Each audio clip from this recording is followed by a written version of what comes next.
Matter chapter को आगे बढ़ाते हुए आगे डिस्कस करने वाले हैं हम स्टेट्स ऑफ मैटर के ही बारे में।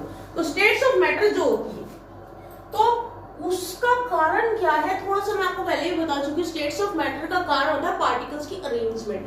तो हम कह सकते हैं कि two types of interactions are present in the particles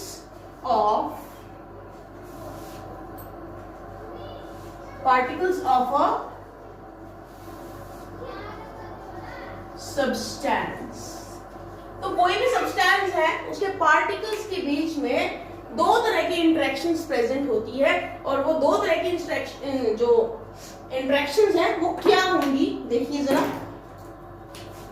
एक होगी इंटर पार्टिकल फोर्सेस और दूसरी होगी थर्मल इंटरेक्शंस। तो ये दो तरह की इंटरेक्शंस पार्टिकल्स के बीच में प्रेजेंट होती हैं, और यही दो तरह की इंटरेक्शंस जो है वही स्टेट, किसी भी मैटर की स्टेट को डिसाइड करती है। तो मैं आपको इसी के बारे में थोड़ा सा बताने वाली हूँ। सबसे पहले आपको थर्मल एनर्जी बता दूं क्या होती है।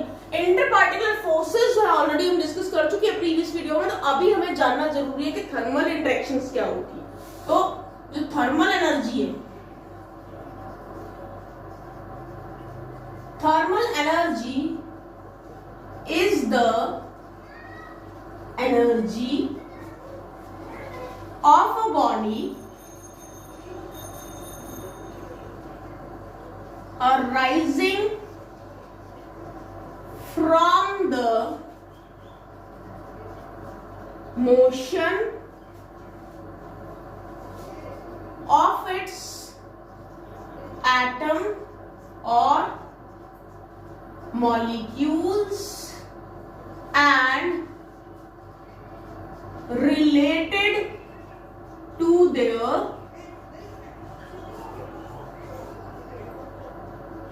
Kinetic energy. तो जो आपकी थर्मल एनर्जी है वो एनर्जी, मतलब मैं किसी थर्मल एनर्जी में यहां बात कर रही हूँ एक बॉडी की जिसमें अराइज हो रही है थर्मल एनर्जी। कैसे अराइज होगी? जब उसके एटम्स या मॉलिक्यूल जो है प्रेजेंट उसके अंदर मोशन होगा। जब एटम्स और मॉलिक्यूल्स के अंदर मोशन आता है, ऑब्वियसली वो स्टेबल तो है नहीं, दे विल मूव, तो उनके मूवमेंट से, उनके मोशन से जो भी एनर्जी अराइज हो रही है वो रिलेटेड होती है काइनेटिक एनर्जी के लिए, क्योंकि मोशन से ही तो काइनेटिक एनर्जी होती है, और वो जो है आती है थर्मल एनर्जी से। सो हम कह सकते हैं कि थर्मल एनर्जी वो एनर्जी है बॉडी की जो अराइज हो रही है मोशन से। किसके मोशन से? एटम और मॉलिक्यूल्स के मोशन से। और ये थर्मल एनर्जी उन एटम्स और मॉलिक्यूल्स की काइनेटिक एनर्जी से रिलेटेड है। तो इसके बारे में अगर मैं बात करूं, इट इज थर्मल एनर्जी की बात करूं, it is directly proportional to temperature. तो ये बहुत ही इजी बात है, इसको बहुत ही इजीली आप समझ सकते हैं। जब आप एक पर्टिकुलर बॉडी को हीट करते हो तो वो हीट कहाँ जाती है? पार्टिकल्स एब्जॉर्ब कर लेते हैं उस बॉडी के। जब वो हीट को एब्जॉर्ब कर लेते हैं, उनको एनर्जी मिल जाती है, तो एनर्जी मिलने के बाद they start moving more quickly, more in a fast manner. तो ज्यादा क्विकली, ज्यादा जो मूवमेंट होती है, ज्यादा मोशन आता है, ज्यादा मोशन मतलब ज्यादा काइनेटिक एनर्जी, तो वो थर्मल एनर्जी से तो रिलेटेड हुआ। ज्यादा टेम्परेचर, ज्यादा काइनेटिक एनर्जी मतलब ज्यादा थर्मल एनर्जी होगी। तो डायरेक्टली प्रोपोर्शनल है टेम्परेचर के थर्मल एनर्जी। ज्यादा टेम्परेचर ज्यादा थर्मल एनर्जी, फिर ज्यादा ही आपकी काइनेटिक एनर्जी हो जाएगी। So as the temperature increases, kinetic energy increases. Temperature increase होगा तो काइनेटिक एनर्जी भी इंक्रीज होगी, एंड हेंस द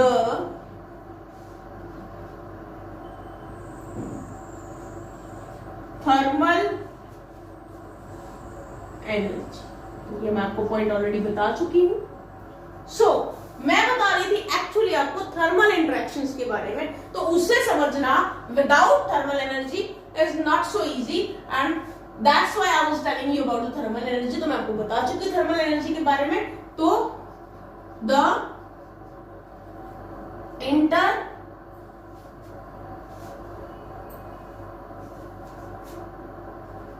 इंटरेक्शन, जो इंटरेक्शंस हैं corresponding to the thermal energy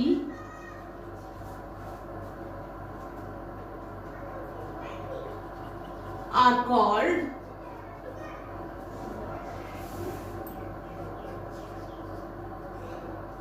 thermal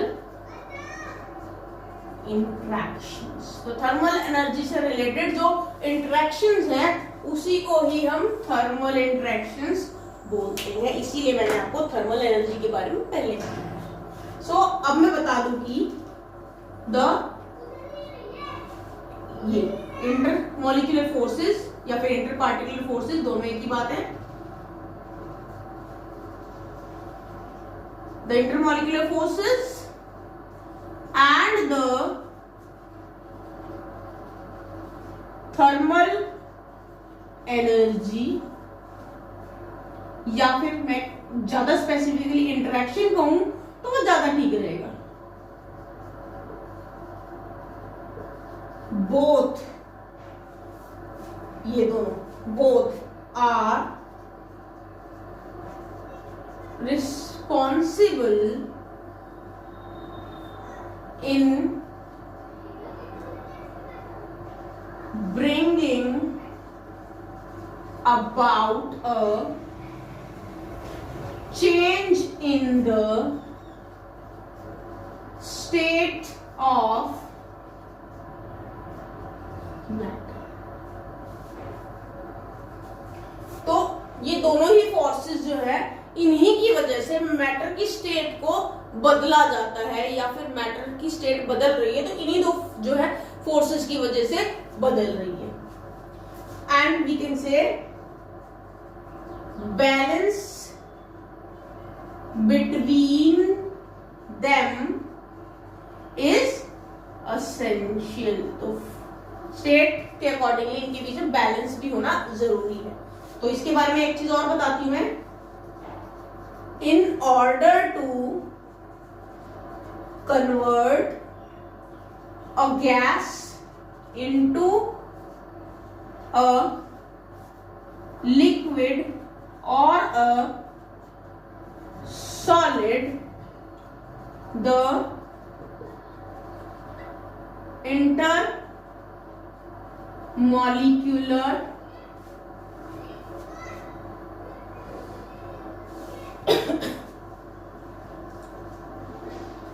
spaces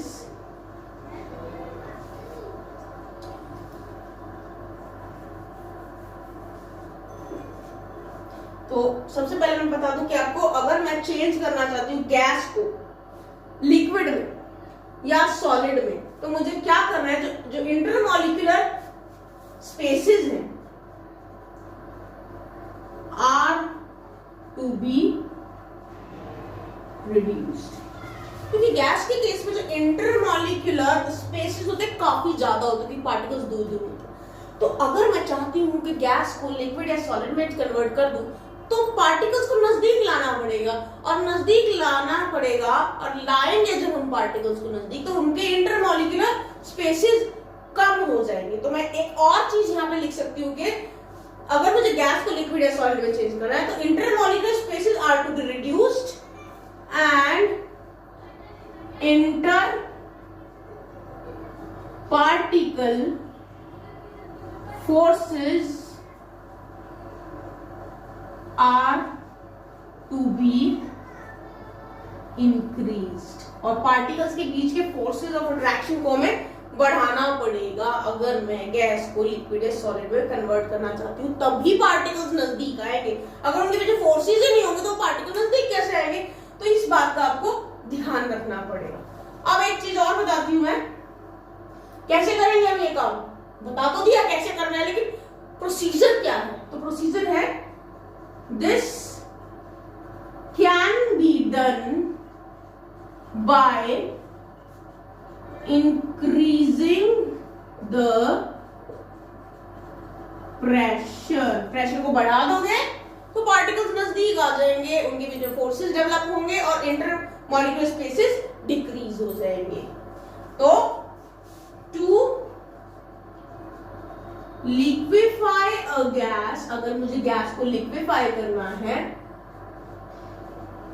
तो pressure should be increased, pressure बढ़ना चाहिए, and टेम्परेचर जो होता है is to be decreased, और टेम्परेचर घटना चाहिए। और टेम्परेचर घटाएंगे तो क्या होगा? Temperature is to be reduced या decreased to reduce thermal energy। Thermal energy इस केस में फिर कम हो जाएगी। टेम्परेचर डिक्रीज कर दोगे तो थर्मल एनर्जी तो अपने आप डिक्रीज होगी, क्योंकि thermal energy is directly proportional to temperature. तो ये आपको मैंने लिक्विफाई करने के तरीके बता दिए। और अब मैं एक और चीज बताने वाली हूं आपको। ये जो मैंने अभी बताया है इसी के बेसिस पे बताऊंगी मैं कि जो इंटर मॉलिक्यूलर फोर्सेस होते हैं और जो थर्मल एनर्जी या फिर मैं कह लूं थर्मल इंटरैक्शंस होती है, वो मैं कंपेयर करूंगी अब आपके सामने सॉलिड, लिक्विड और गैस के केस में। सॉलिड, लिक्विड और गैस के केस में मैं इनको कंपेयर करूंगी। तो चलते हैं, डिस्कस करते हैं। इंटरमॉलिक्यूलर फोर्स मतलब पार्टिकल्स के बीच का फोर्स किस केस में सबसे ज्यादा होगा? ऑब्वियसली जिसके पार्टिकल्स क्लोज है उसी केस में ज्यादा होगा। और किसके पार्टिकल्स क्लोज है? सॉलिड के सबसे ज्यादा क्लोज पार्टिकल्स है। तो सॉलिड के अंदर इंटरमॉलिक्यूलर फोर्स, पार्टिकल्स के बीच के फोर्स मैक्सिमम होते हैं, इससे कम लिक्विड में और सबसे कम गैस के केस में। अब बात करते हैं थर्मल एनर्जी। थर्मल एनर्जी की वजह से पार्टिकल मोशन में आता है और वो दूर हो जाते हैं एक दूसरे से। तो सबसे ज्यादा रैंडम मोशन किसका है? गैस का है। तो गैस के केस में थर्मल एनर्जी या इंटरेक्शन सबसे ज्यादा होगी, उससे कम लिक्विड में और सबसे कम सॉलिड के केस में होगी। तो हमें अगर ये फोर्सेस बैलेंस करके स्टेट चेंज करना है तो उसी के अकॉर्डिंगली कंडीशंस भी देनी पड़ेगी। प्रेशर, टेम्परेचर कंडीशंस उसी के अकॉर्डिंगली क्या करेंगे? हम चेंज करेंगे। मान के चलिए अगर मुझे सॉलिड को गैस में कन्वर्ट करना है तो मुझे क्या करना पड़ेगा? सॉलिड को गैस में कन्वर्ट करना है तो सबसे पहले मुझे गैस की फेवरेबल कंडीशन थर्मल एनर्जी ज्यादा करनी पड़ेगी। तो टेम्परेचर बढ़ा दो, थर्मल एनर्जी अपने आप बढ़ जाएगी, राइट। अगर मान के चलिए गैस को मुझे सॉलिड में कन्वर्ट करना है तो सॉलिड के लिए फेवरेबल कंडीशन क्या है? Intermolecular forces. कैसे बढ़ेंगे? प्रेशर बढ़ा दो, टेम्परेचर भी घटाना पड़ेगा साथ में, तभी वो नजदीक आएंगे। तो इस तरह से हमें दोनों फोर्सेस का बैलेंस बना के चलना है, उसी के अकॉर्डिंगली स्टेट जो है मैटर की चेंज हो सकती है। इसके बाद हम पढ़ेंगे गैसियस स्टेट ऑफ मैटर। सबसे पहले जो स्टेट हम मैटर की पढ़ने वाले हैं वो है gaseous state of matter.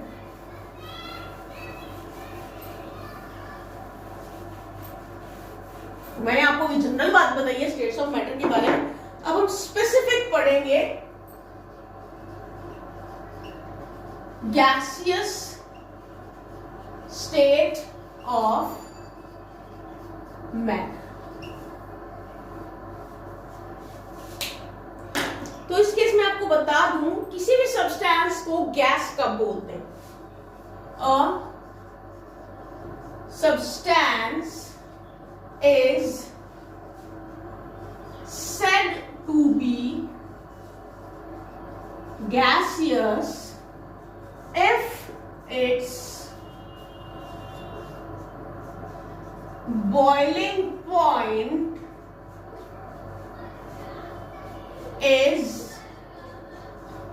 below the room temperature and या फिर under normal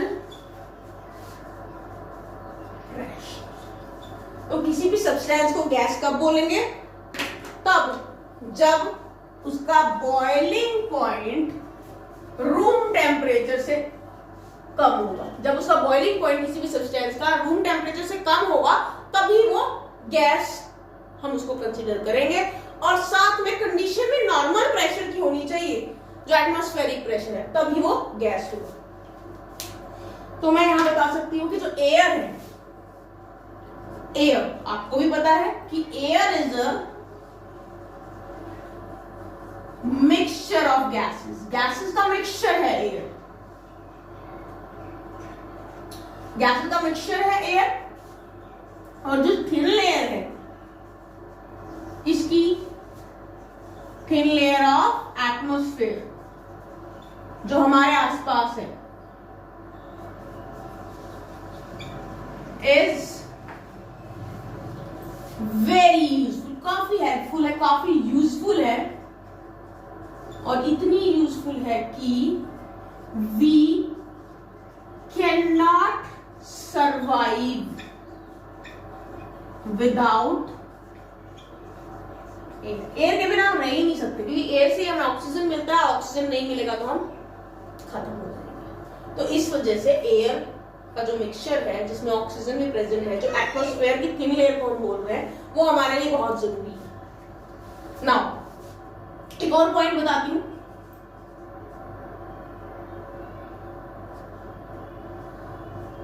out of all the known elements, जितने भी हमें एलिमेंट्स पता है ना नेचर में, जितने भी एलिमेंट्स अब तक अवेलेबल है, जितने भी पीरियोडिक टेबल में शो किए हुए हैं, ओनली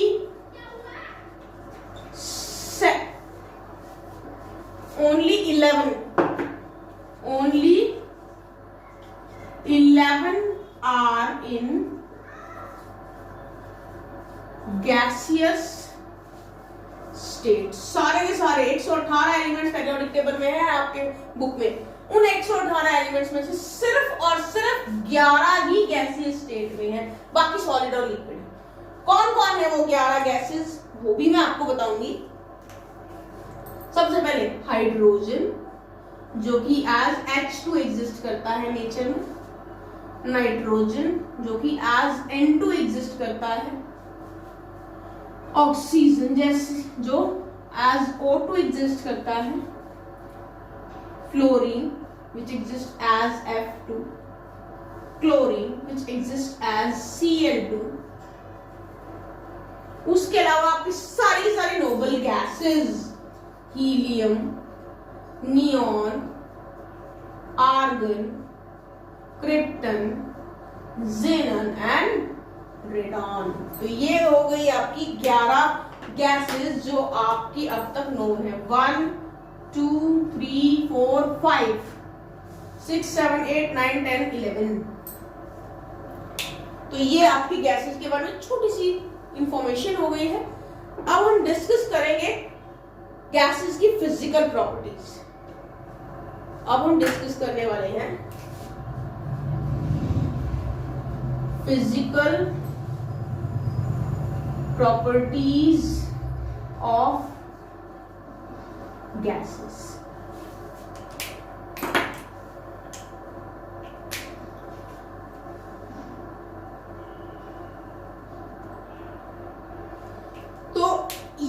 छोटी क्लास के बच्चे भी बता सकते हैं, बहुत इजी है। सबसे पहले हम करेंगे बात गैसेस की वॉल्यूम की, तो लिखेंगे नो फिक्स्ड वॉल्यूम, कोई फिक्स्ड वॉल्यूम नहीं है। ऐसे ही नो फिक्स्ड शेप, शेप भी फिक्स नहीं, जिस कंटेनर में डालोगे उसी की शेप एक्वायर कर लेंगे।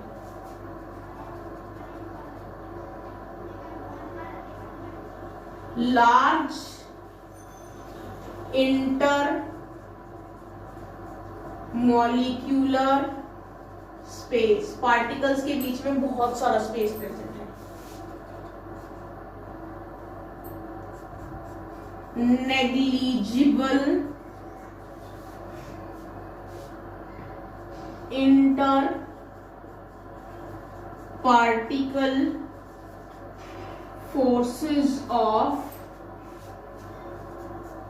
अट्रैक्शन, पार्टिकल के बीच के फोर्सेस ऑफ अट्रैक्शन नेग्लिजिबल है, बहुत ही कम है, ना के बराबर। हाईली कंप्रेसिबल, बहुत ज्यादा कंप्रेसिबल है।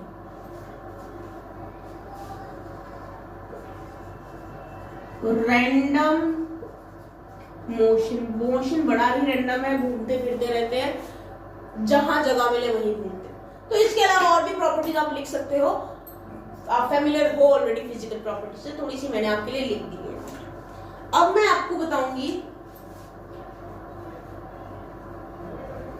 Measurable properties of gases, gases की कौन सी प्रॉपर्टीज मेजरेबल।